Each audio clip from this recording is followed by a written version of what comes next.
The live TV, सच सबसे आगे। नमस्कार, द लाइव टीवी आप देख रहे हैं। आपके साथ मैं हूं आदित्य कुमार। जहां जहां भारतीय जनता पार्टी की सरकार आती है वहां एक नए विवाद को जन्म देने की कोशिश की जाती है और वो विवाद चुनाव से संबंधित जरूर होता है। अगर देश में चुनाव है तो प्रदेश में माहौल तनाव भरा करने की कोशिश की जाएगी, जहां भारतीय जनता पार्टी की नई नवेली सरकार बनेगी। ऐसा अपने राजस्थान में देखने को मिल रहा है।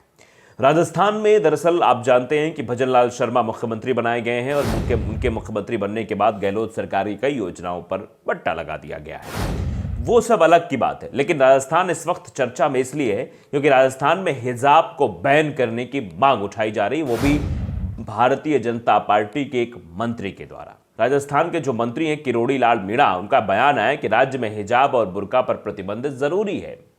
कई मुस्लिम देशों में जब हिजाब पर प्रतिबंध है तो यहां क्यों हिजाब रहे, यानी हिजाब और बुर्का पर प्रतिबंध लगाने की बात सीधे तौर पर कही जा रही है कि यह बंद होना चाहिए राजस्थान में।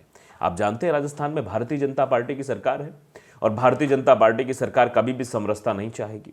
भारतीय जनता पार्टी की सरकार में वैमनस्यता फैलाने वाले ऐसे लोग हैं जो हमेशा विश्व भरी बातें करने की कोशिश करेंगे, जो हमेशा से इस तरीके के बयान देंगे।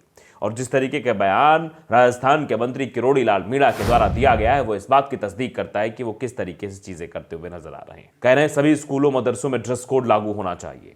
शैक्षणिक संस्थानों में हिजाब पहनने को लेकर राजस्थान में भी विवाद शुरू हुआ गया है। माना जा रहा है कि राज्य की भजनलाल सरकार भी हिजाब बैन को लेकर तैयारी शुरू कर सकती है।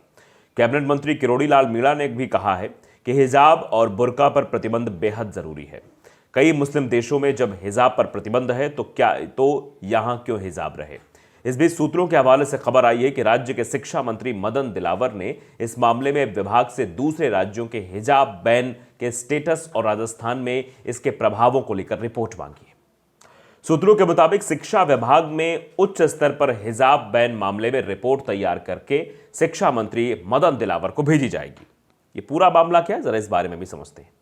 हिजाब को लेकर सबसे पहले राजस्थान में जयपुर की हवा महल सीट से भाजपा विधायक बाल मुकुंदाचार्य ने सवाल उठाया था। गणतंत्र दिवस पर एक स्कूल में पहुंचे बाल मुकुंदाचार्य ने सवाल उठाया था कि विद्यालय में दो तरह के ड्रेस कोड हैं क्या। उन्होंने स्कूल में ड्रेस कोड की वकालत की थी। इसके बाद बाल मुकुंदाचार्य के खिलाफ छात्राओं ने प्रदर्शन किया था। उन्होंने हिजाब को लेकर बातें कहनी और धार्मिक नारे लगवाने का भी आरोप लगाया था। किरोड़ी लाल मीणा ने कहा है कि हिजाब के खिलाफ भजनलाल सरकार एक्शन लेगी। कैबिनेट मंत्री किरोड़ी लाल मीणा ने कहा कि प्रदेश में हिजाब बंद हो, इसके लिए मुख्यमंत्री से मांग करूंगा। स्कूलों में ड्रेस कोड ही रहेगा और हिजाब पहनकर आना गलत है। किरोड़ी लाल मीणा ने कहा कि प्रमुखता से कहा कि प्रदेश में हिजाब को बंद कराएंगे। उन्होंने कहा कि स्कूल में जो ड्रेस कोड लागू होता है उसका पालन होना चाहिए। अगर स्कूल में बच्ची हिजाब पहनकर जाएगी तो स्कूल में अनुशासन नहीं रहेगा और वैसे भी हिजाब कई देशों में प्रतिबंधित है, इसलिए स्कूलों में इसकी किसी भी तरह से इजाजत नहीं दी जा सकती है। हिजाब के मुद्दे पर किरोड़ी लाल मीणा ने कहा कि मुस्लिम समाज में धर्म की कट्टरता और कांग्रेस इसका तुष्टीकरण करती है, जिसके कारण ये आगे नहीं बढ़ पा रहे हैं। इसमें शिक्षा की कमी है। शिक्षा का प्रसार होना चाहिए और मुस्लिम समाज को अपनी सोच प्रगतिशील रखनी चाहिए, बल्कि उनकी सोच अपराध में ज्यादा जा रही है। वहीं सीए को लेकर कैबिनेट मंत्री किरोड़ी लाल मीणा ने कहा कि मैं इसके समर्थन में हूं और इसे जल्द लागू किया जाना चाहिए। सरकार के एजेंडे में शामिल है, ये तो होना ही चाहिए। आप समझिए, दरअसल किरोड़ी लाल मीणा जिस तरीके की भाषा बोल रहे हैं वो आप जानते हैं वो किस तरीके की भाषा है और उस भाषा से क्या कुछ हासिल होने वाला है।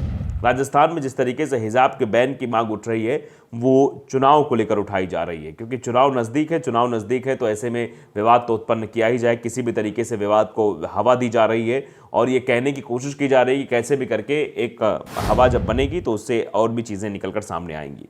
अब इस पर लोगों का रिएक्शन भी सामने आ रहा है। यूथ अगेंस्ट हेट, यानी कि यूथ जो है वो हेट करता है।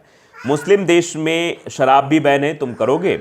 मुस्लिम देशों में मस्जिद के सामने हथियार के साथ हुड़दंग मचाना बैन है, तुम करोगे? ये सवाल पूछे जा रहे हैं। जिस सवाल की बात जो है किरोड़ी लाल मीणा कर रहे हैं उन्हीं सवालों को लेकर कहा जा रहा है कि मुस्लिम देशों में शराब भी बैन है, क्या तुम बैन करोगे? मुस्लिम देशों में मस्जिद के सामने हथियार के साथ हुड़दंग मचाना बैन है, तुम करोगे? मुस्लिम देशों में मॉब लिंचिंग बैन है, क्या तुम करोगे? मुस्लिम देशों में सूद, इंटरेस्ट बैन तुम भी करोगे? आगे भी लिखा है कि हिजाब एक भी मुस्लिम देश में बैन नहीं है, ये झूठ बोल रहा है। भारत के स्कूलों में सरस्वती पूजा होती है, अन्य 7 से 8 धर्म के लोग कोई आपत्ति नहीं करते हैं। स्कूल में कोई हिजाब नहीं पहनता क्योंकि वहाँ ड्रेस कोड होता है, पर कॉलेज में घर का कपड़ा पहनने की अनुमति होती है। यानी स्कूलों में भाई तो कोई हिजाब नहीं पहन सकता है। स्कूल तक का जबकि शिक्षा पद्धति वहाँ तो ड्रेस ही पहनना, ड्रेस अनिवार्य रहता है।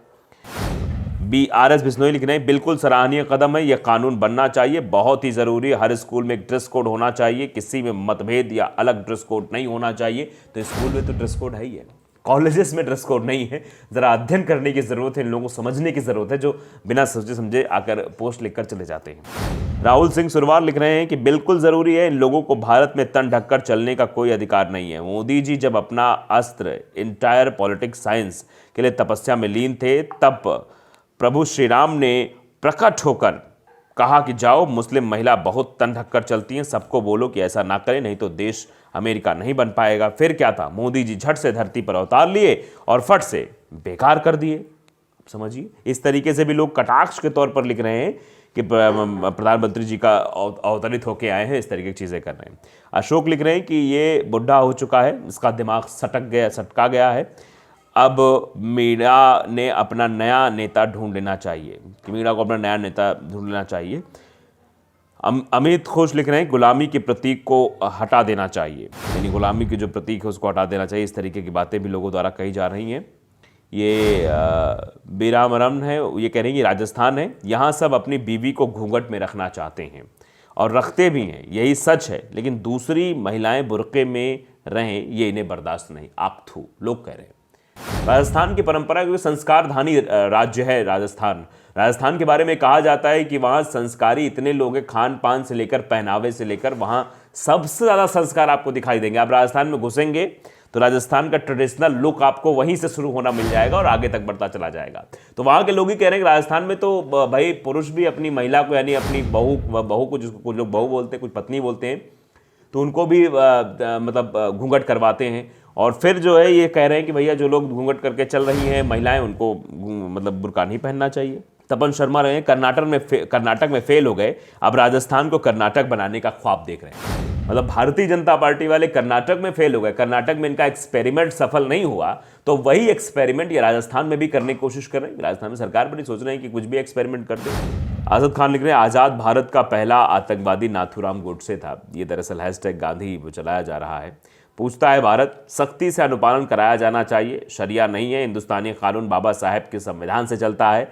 हिजाब वाले मत केवल मदरसे में ही जा सकते हैं।